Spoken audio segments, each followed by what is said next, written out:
And again, you actually yesterday, but one, why say when nothing bit actually.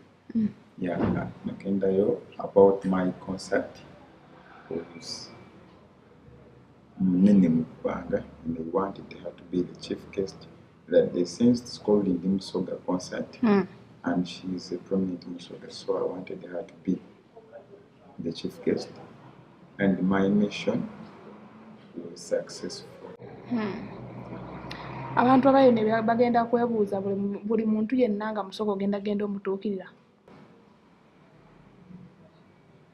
But yeah, again, the land of Bali one was taken to I want sort of benefit because I invited all of them. So I'm going to so get you Oli, let's take it. Band, but there are those and looking at to say something like that. Sometimes we're busy.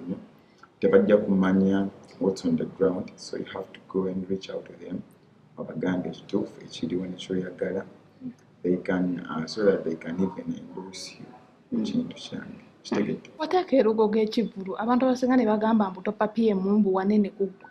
Omanyi kati buli muntu akugamba tonnatuuka ne tebatugamba atuuse abeere ati ne bagamba ate ogenzi bane kati nange nabbeera okitegedde sabira ebintu tebikyali bwebityo mumaanyi bintu byakwekirizamu nakkiriza Katonda ekintu ekino bwekibeera serious nawe ng'oli serious abantu bakutekinga serious bw'obeera ng'osaaga abajja kitwala ngu n'osaaga kategedde so kati nze ndi serious ngenda lugogo and people will come.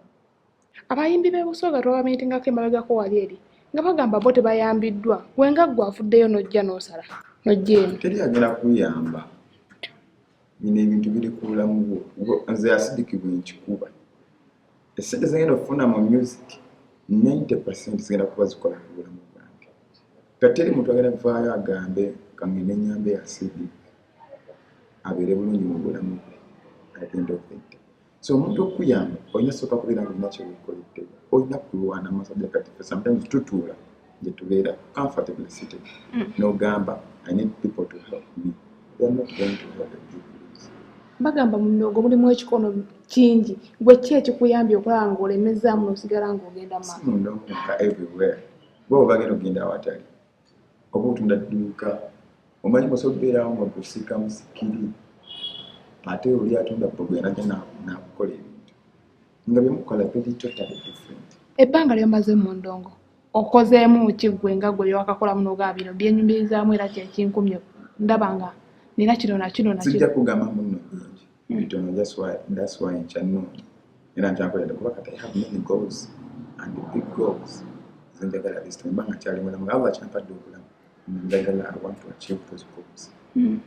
So sijja kugamba muno bingi bitono nnyo ate bitono nnyo.